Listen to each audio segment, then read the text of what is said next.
ભુજના ઘાસચાર માર્કેટ પાસે આવેલા ગંદા પાણીના નાળાની સફાઈના મુદ્દે સ્થાનિકોમાં રોષ જોવા મળ્યો।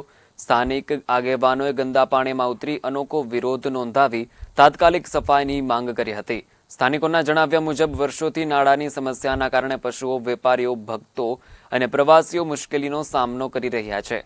અગાઉ અનેક રજૂઆતો છતાં નક્કર કાર્યવાહી ન થતાં લોકોમાં સંતોષ વ્યાપ્યો।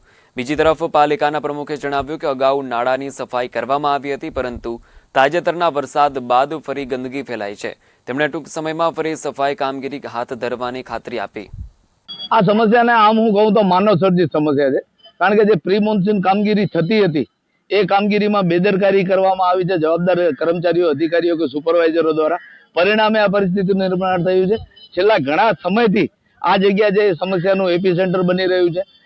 અગાઉ પ્રાંત અધિકારી શ્રી અને ચીફ ઓફિસર જે તે વખતના એમણે રૂબરૂ ખાતરી આપી હતી મૌખિક રીતે કે આ જે છે ઘાસચારા માર્કેટને યોગ્ય જગ્યાએ સ્થળાંતર કરવામાં આવશે, આ સમસ્યાનો નિકાલ આવી જશે, પરંતુ આ સમસ્યાનો નિકાલ આવ્યો નથી। પરિણામે આજે અઠવાડિયા પહેલા જે વરસાદ પડ્યો હતો એનું પાણી જે છે અહીંયા ભરાયેલું છે અને ગટરનું પાણી મિશ્રિત થયેલું છે। ગાયો અત્યારે નથી, કારણ કે જાળી બંધ કરી નાખી છે, નહીં તો ગાયો અહીંયા આવી અને આ પાણીમાં ઉભી રહી છે। ગઈકાલનું આ પોસ્ટર તમે જોઈ શકો છો કે ગઈકાલે પાડેલો ફોટો છે, જેની અંદર ગાયો 3 જેટલી આ પાણીમાં ઉભી હતી અને પરિણામે ગાયોના પગમાં, એના આંચળમાં ઇન્ફેક્શન થાય છે।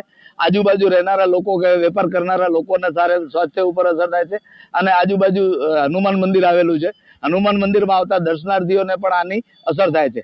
ભુજમાં આવતા લોકો પણ આની એક ખરાબ ઇમેજ લઈને જાય છે। પ્રશાસન પાસે જવાબદારી પૂર્વક રજૂઆત છે કે આ સમસ્યાનો તાત્કાલિક ઉકેલ કરવામાં આવે। મારી માંગ એ છે કે જ્યાં સુધી પ્રશાસનના જવાબદાર અધિકારી કર્મચારીઓ આવીને રૂબરૂ મૌખિક ખાતરી ના આપે, લિખિતમાં ખાતરી ના આપે, ત્યાં સુધી અમે આ પાણીમાં બેસી રહેવાના છીએ। ખાસ કરીને જે વાત થઈ રહી છે સરપંચ નાકા બારે જે ગટરના પાણીને, એ નાલા સફાઈના કાર્યક્રમમાં અગાઉ 4 તારીખે બધે જ નાલા સફાઈ કર્યા હતા। એ પણ આખો સાફ કરેલો હતો, જેસીબી ઉતારીને અંદરથી સફાઈ કરાવેલી હતી।